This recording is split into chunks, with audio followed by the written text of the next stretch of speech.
Infertile Millionaire. Pays black woman for 3 nights. What happens? Next, we'll leave you speechless. Welcome to Alcott Stories. We're so excited to have you here, where every story unfolds with twists, turns, and emotions that will leave you speechless. Get ready to dive into an unforgettable journey filled with love, betrayal, and the kind of suspense that will keep you at the edge of your seat. Trust me, you don't want to miss a single moment of the story. Each one is packed with heart-stopping surprises. So tell me, where are you watching from? Let me know in the comments. We're thrilled to have you on this adventure with us. Ethan Blackwell stood at the floor-to-ceiling window of his penthouse suite, a tumbler of bourbon in his hand, watching Manhattan breathe under the golden glow of twilight. The skyline shimmered like a crown, and in that moment it belonged to him. At just 33, he was a billionaire, the youngest CEO in New York's finance elite.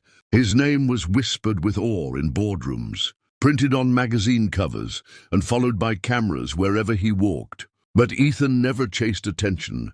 It followed him. He wore power like a tailored coat. His eyes, ice blue, could freeze a lie before it reached his ears. His black hair was always slicked with precision, matching the custom Italian suit stitched for a king.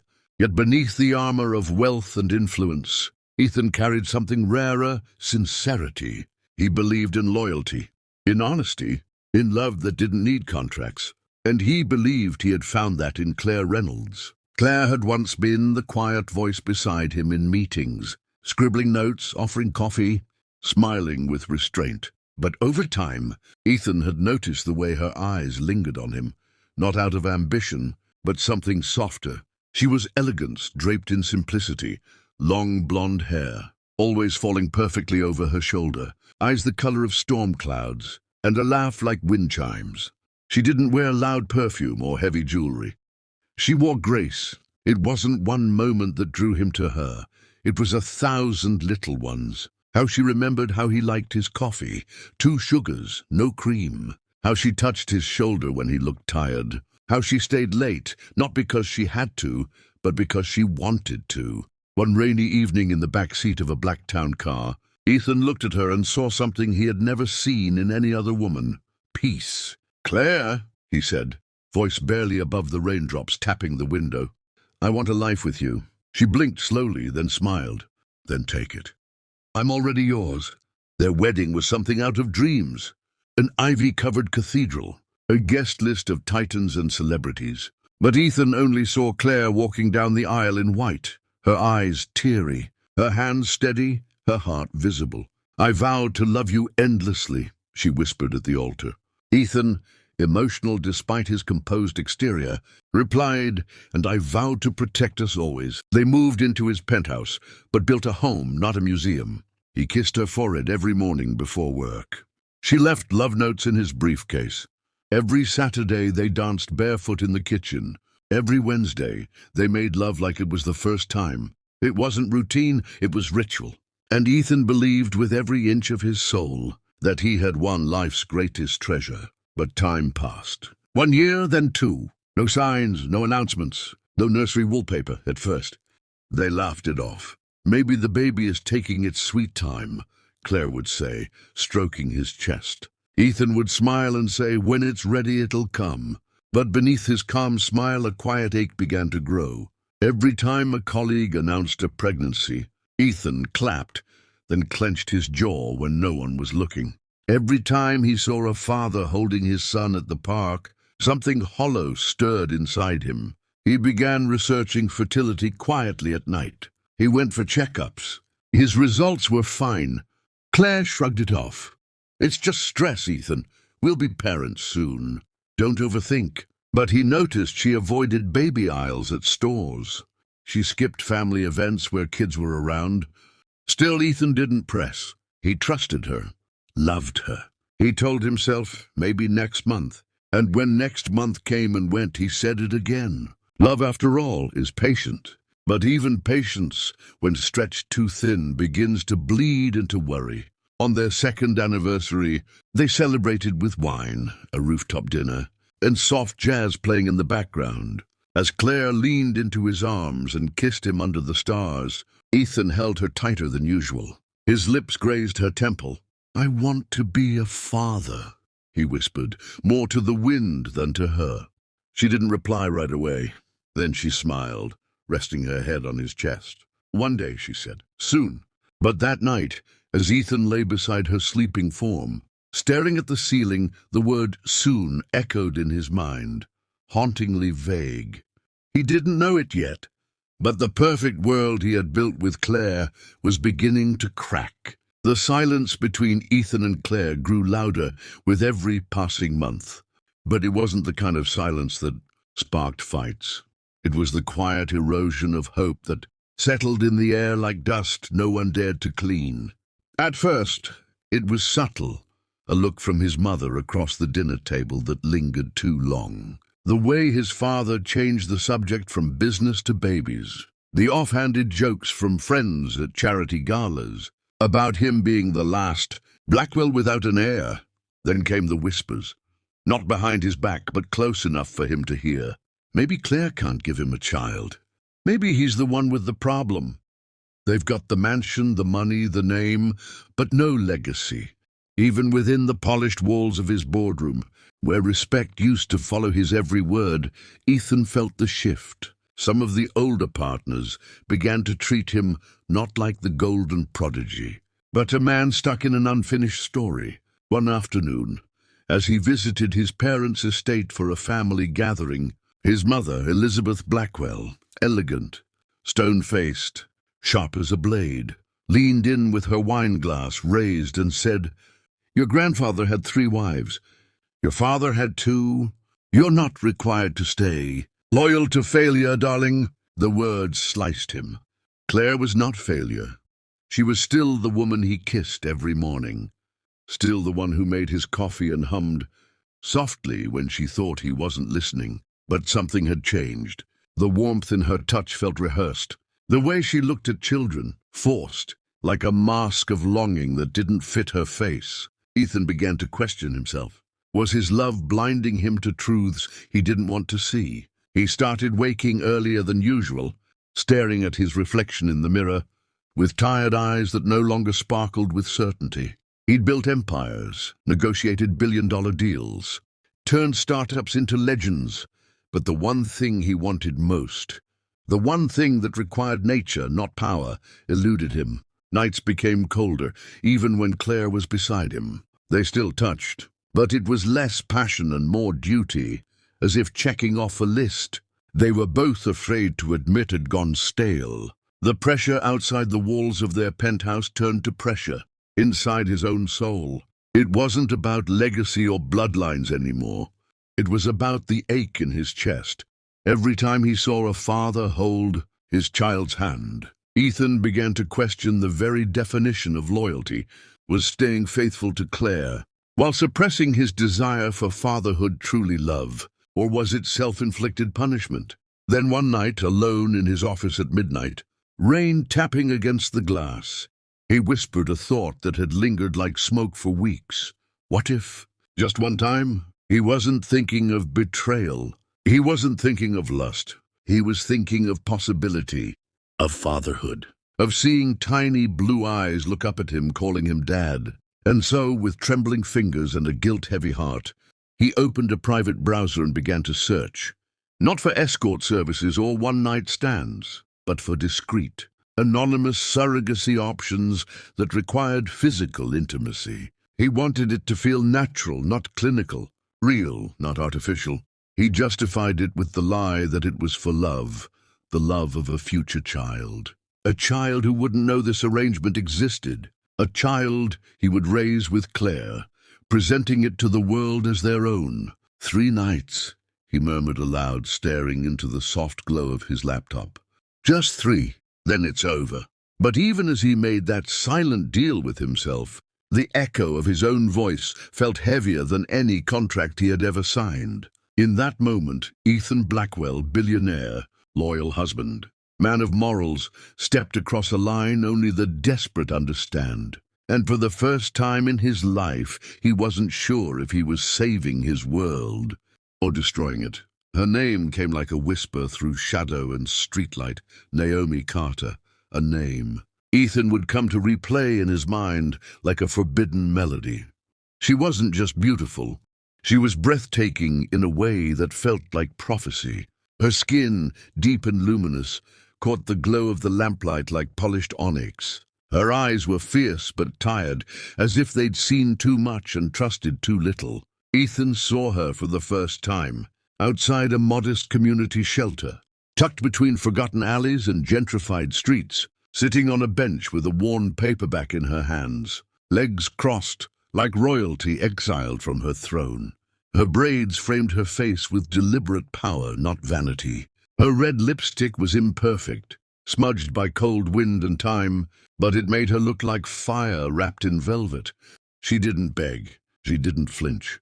She looked up at him with the gaze of a woman who had learned to expect nothing and survive everything.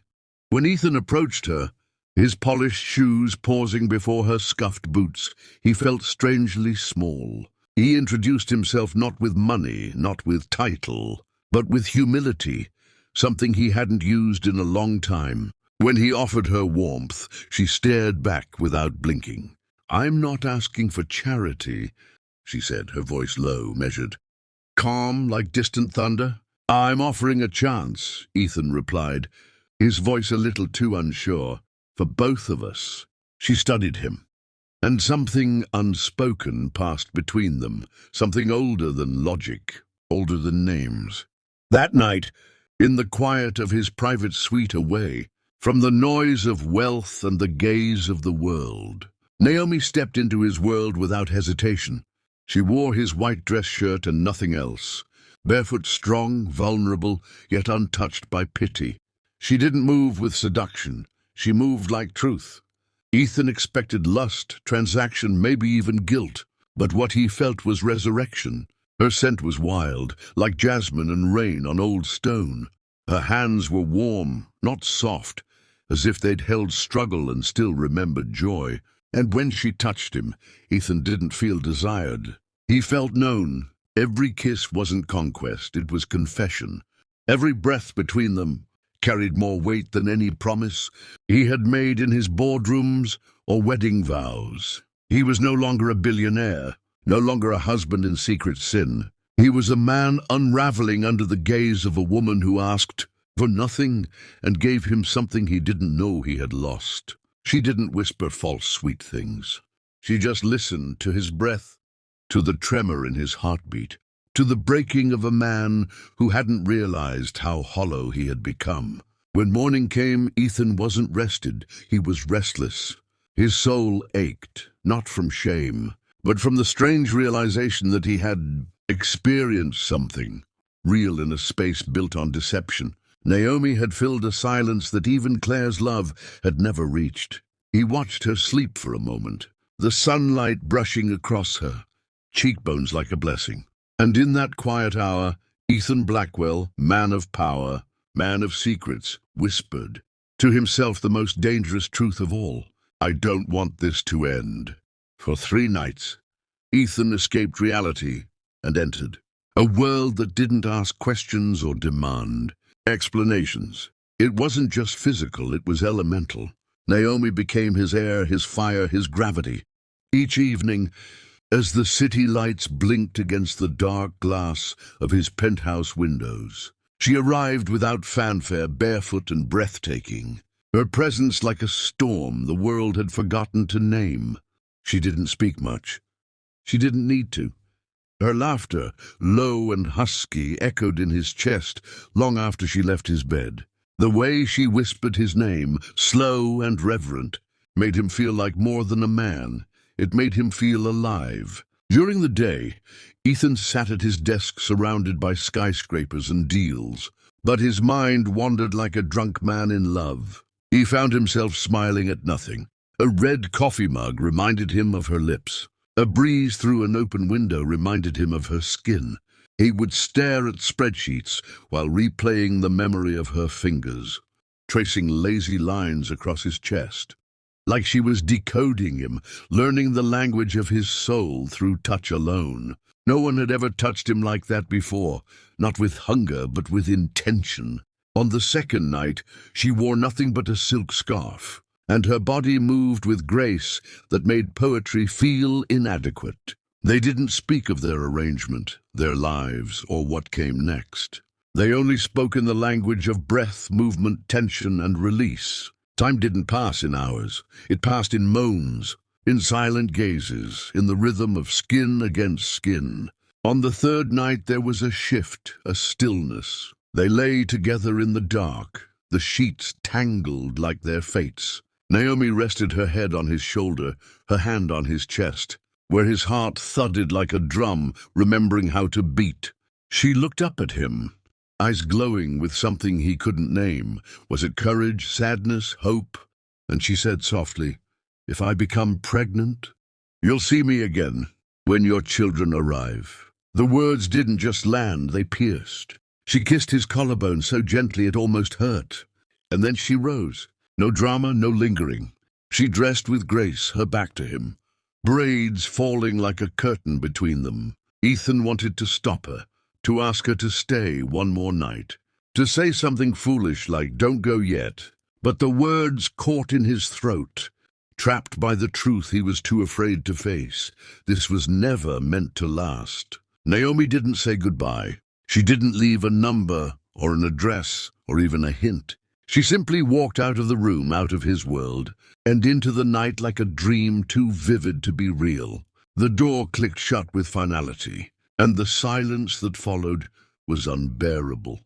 Ethan sat on the edge of the bed, still naked, still burning, haunted not by the absence of her body, but by the absence of her presence. All that remained was memory, scent, and the ghost of a touch that refused to fade. 9 months crawled by like a lifetime.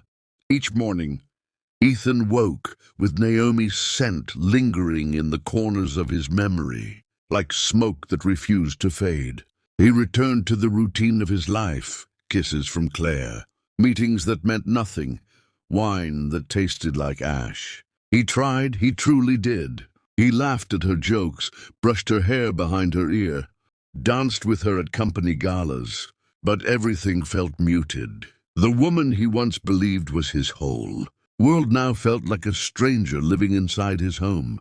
The bed they once shared now felt colder, wider. His soul drifted. The nights that once burned now felt hollow, and in the deepest hours before dawn, he'd stare at the ceiling, wondering if Naomi still thought of him. Then, without warning, it happened. His phone buzzed one ordinary afternoon, and when he answered, her voice slid through the speaker like honey and thunder. "Ethan," she said softly, "I had twin boys.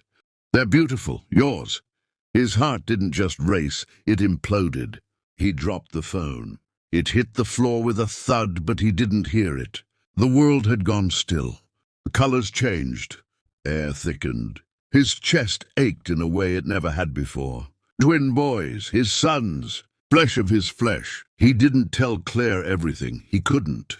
Instead, he told her they were adopting, that a private arrangement had come through, that the children were waiting at the hospital. Claire, always eager to maintain the illusion of the perfect wife, agreed.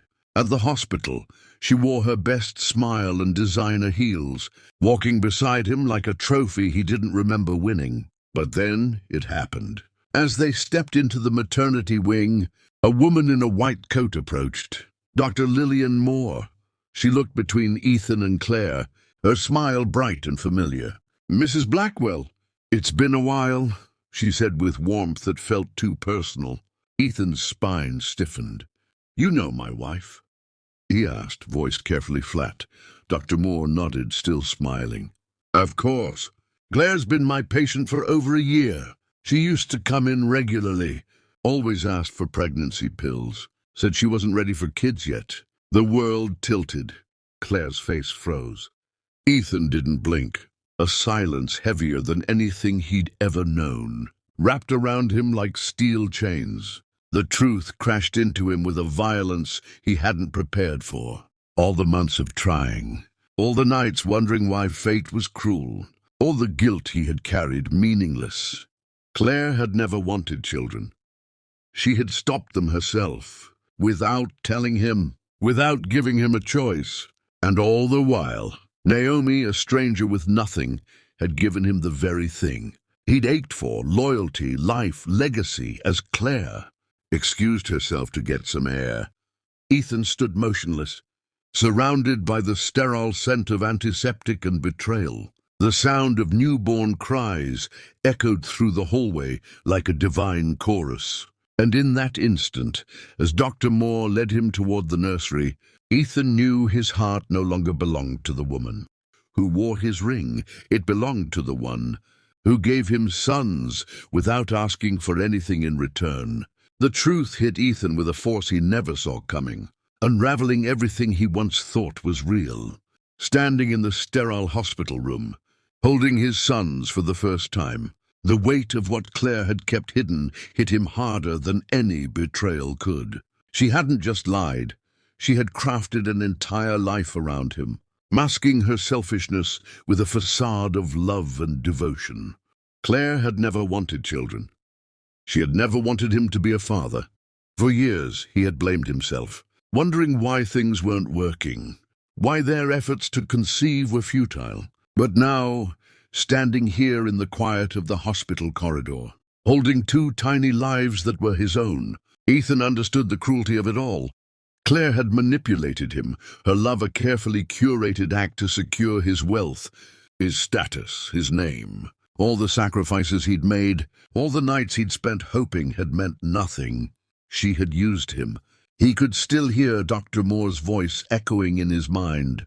The revelation of Claire's visits to the clinic, her repeated requests for pills to end what he had desperately wanted to begin. And as he looked at the innocent lives in his arms, the only thing that burned brighter than the pain of betrayal was the realization that Naomi, his mysterious, beautiful Naomi, had given him everything Claire never could. Naomi had given him truth, loyalty, and life without a second thought. He didn't just feel guilt and anger. He felt a deep, unbearable loss, not just of Claire, but of the idea of her, of the version of their life he had built in his mind. That night, when he returned home, he found Claire waiting for him, her makeup smeared, her eyes swollen. She knew something had changed, felt it in the air before he even spoke. He didn't waste time with pleasantries. "You were never trying," he said, his voice cold, controlled. "You never wanted to be a mother?" Claire's face twisted, her eyes flashing with a mix of shame and defensiveness.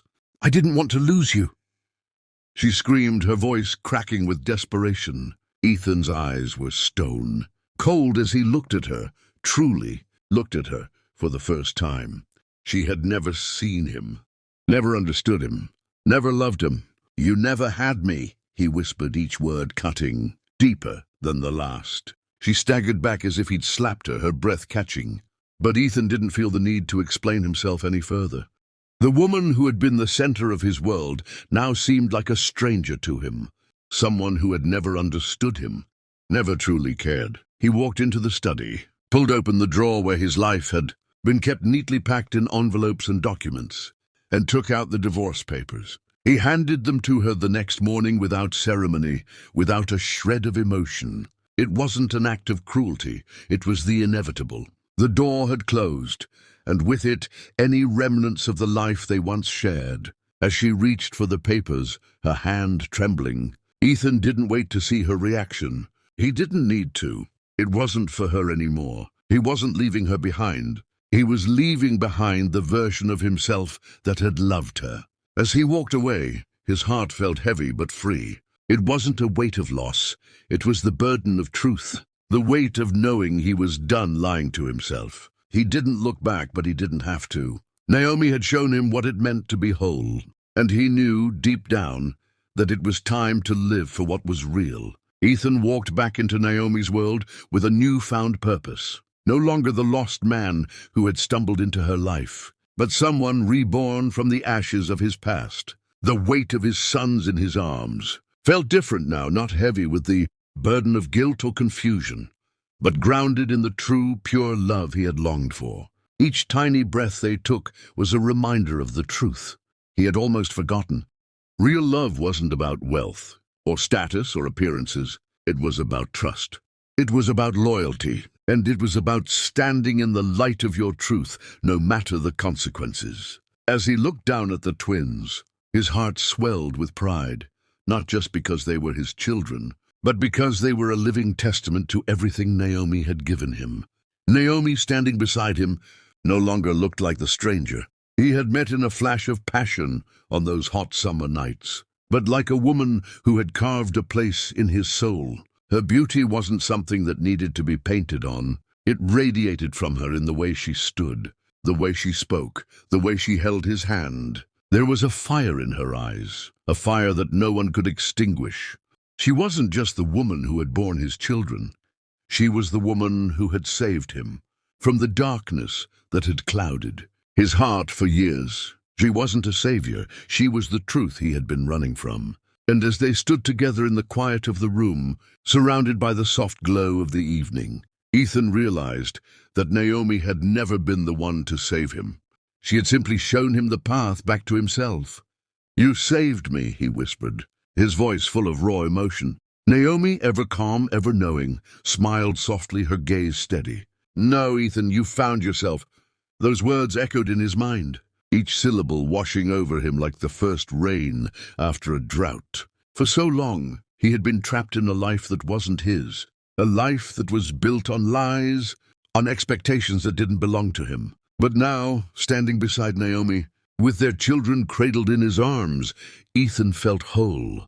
He had found his truth. He had found his heart.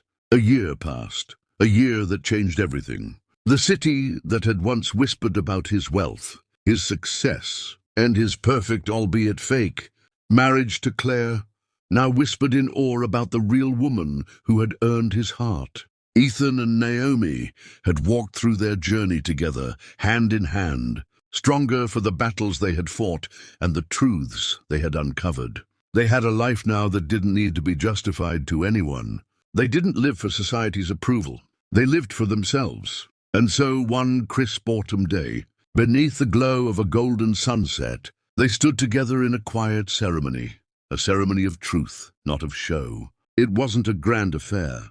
There were no photographers snapping pictures for the press. The only thing that mattered was the sincerity of the vows they exchanged. Ethan watched as Naomi walked toward him, radiant not just in her beauty, but in the quiet power she carried. Her smile was the kind that could melt mountains, but there was something deeper behind it. Strength, resilience, a story that couldn't be told in a glance. She was no longer the woman who had nothing. She was the woman who had everything, everything that truly mattered. As Ethan took her hand, the world faded away. There were no reporters, no judgment, no expectations. It was just them, standing beneath the sun, the promise of forever in their hearts. And as the ceremony ended, the people who had watched from the sidelines could do nothing but whisper. The city that had once crowned Claire as a queen now whispered about Naomi, the true queen who had claimed Ethan's heart, not with wealth, but with truth, with loyalty, and with a love that was deeper than anything he had ever known. Naomi was not just a woman in his life. She was the woman who had reshaped it. They had built a family, a life, and a love that would never need to be explained. Their story was no longer about betrayal or regret. It was about redemption. It was about love that had stood the test of time, not because it was perfect, but because it was real. And in the end, that was all that mattered.